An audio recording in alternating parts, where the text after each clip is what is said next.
This week on Africa Weekly, we take you to Burkina Faso, where female prisoners have no other choice but to keep their infants alongside them in detention. And we travel to Tunisia, to the southern island of Djerba, where the dead face discrimination, with separate cemeteries for people based on their skin colour. But first, a summary of the stories that made the headlines this week. An armed gang abducted an Italian woman from a guest house in a southeastern village in Kenya on Tuesday, shooting and wounding 5 residents in the raid. 3 children were among those injured, with one, a 10-year-old boy, shot in the eye. The victim, Silvio Romano, had been volunteering for a small Italian charity. Kulikuja jamaa 6. Sasa 6 men came asking for the foreigner. I told them she had gone to collect her power bank, and they started arguing, saying they had seen her in the house. That's when I showed them where she was.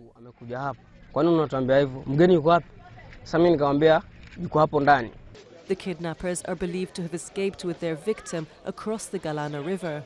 The village is about 60 kilometers inland from the coastal town of Melindi, which is popular with Italian tourists and expatriates. Kidnappings of foreigners are rare in Kenya, but have a damaging effect on the country's crucial tourism sector. The corpses of 6 Malawian UN peacekeepers who died in an ambush by rebels in the Democratic Republic of Congo on November 14th arrived for burial in the capital of Malawi, Lilongwe. A Tanzanian peacekeeper was also killed in the attack, and 10 others were wounded during a joint military operation with troops from the Democratic Republic of Congo against rebels in the east of the country. The country's UN resident coordinator said her organization wants those responsible to be brought to justice. The UN Secretary General has encouraged the Congolese authorities to continue taking the necessary measures to bring to justice the perpetrators of this attack. Wednesday saw the launch of the campaign for the Democratic Republic of Congo's upcoming presidential poll.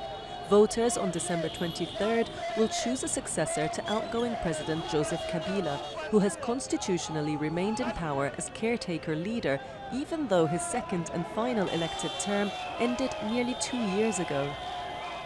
But residents of the eastern city of Beni, an area that has been the site of one of the most virulent conflicts, expressed frustration and uncertainty ahead of the vote. Insecurity affects all segments of the population. If you go and see, people are gone. Shops, health centers, pharmacies have been looted. There is no more activity at the moment. And as the presidential campaign kicks off, the nation continues to grapple with the aftermath of the deadly Ebola outbreak. Efforts to fight its spread in the restive eastern Beni region have resumed after a brief suspension following clashes. The frontrunner in Madagascar's presidential race, Andry Rajoelina, accused the election officials of manipulation in compiling results that showed him short of the absolute majority needed to avoid a second-round runoff vote. Rajoelina, a former president of Madagascar, told a crowd of supporters in the capital that he had been deliberately prevented from scoring more than 40% in the first round on November 7th.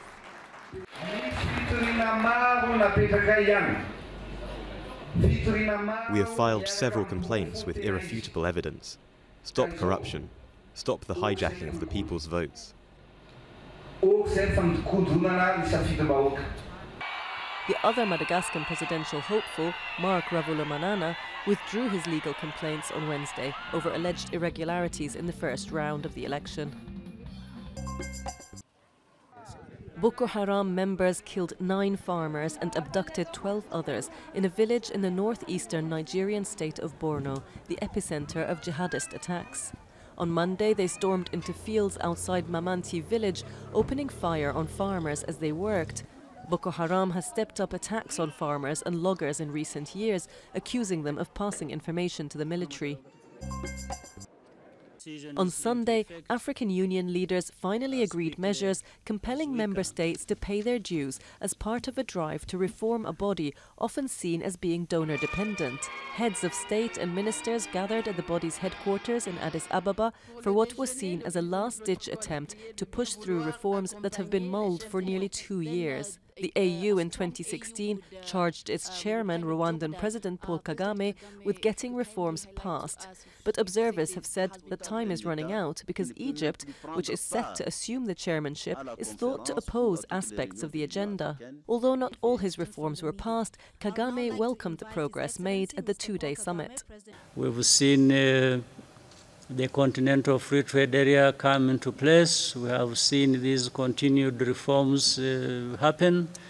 We've seen more integration of our continent, discussed, different things done for that to happen. In this Ouagadougou prison, Pascaline has been awaiting trial for 4 months. Suspected of involvement in a crime committed by her fugitive husband, she was arrested along with 4 other family members. With no one to take care of her 6-month-old daughter, Pascaline had no choice but to bring her to prison. They don't have baby medicine here as she's not officially a prisoner. The living conditions are not good, so it's not easy. In the women's section of this detention centre, 13 babies and toddlers live alongside the 66 prisoners. These infants are sharing cells with women detained for theft, mutilation, or even murder.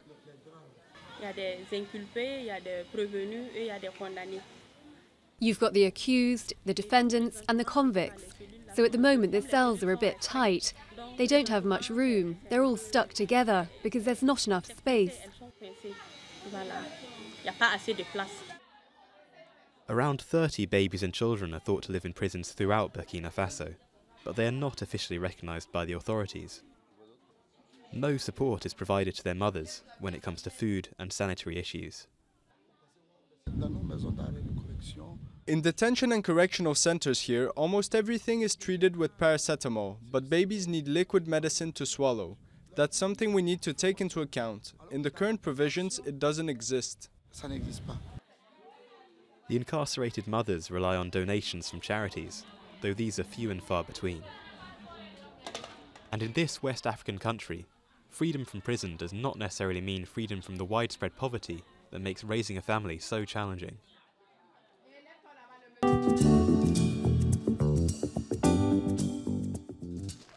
At this cemetery in southern Tunisia, Nadia visits her mother's grave.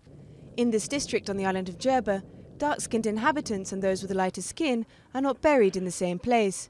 Nadia's mother was buried in a piece of land in the so-called slave cemetery. 2 other cemeteries lie a stone's throw away, reserved for ahrar or free men, people with light skin. This situation was always like this. We got used to it. Cemeteries for slaves and cemeteries for free people. Everyone has their own corner. Black Tunisians, including some descendant from slaves, make up a minority that is barely visible in the North African country. On October 9th, Tunisia's parliament adopted a landmark law penalising the use of racist words, the incitement of hatred and discrimination. These acts are now punishable by 3 years in prison and a €5,000 fine.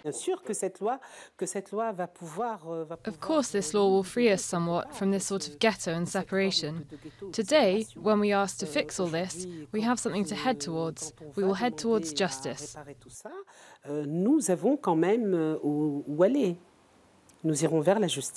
Unlike big cities such as Tunis, in Djerba, the inhabitants bury the dead without requiring permission from the council.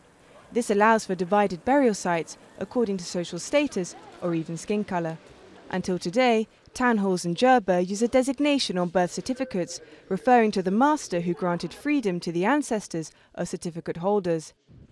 In the neighbouring town of Gospa, many complain about the prevailing racism. They will tell you that there's no discrimination, but it's very present. They say there's no difference between white and black, but in reality it's the opposite. In reality, they despise us. The mentality here hasn't changed. For activists, the October 9 vote is already recognition by the Tunisian state that the problem exists. They are now hoping to move towards reconciliation, ending distinctions based on skin colour.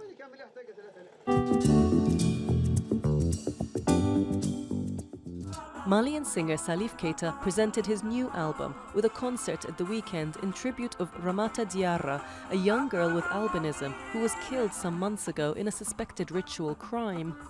Keita has for years campaigned for the protection of albinos, who are both stigmatized and hunted for ritual purposes in many African countries. That's all from us at Africa Weekly. Until next week.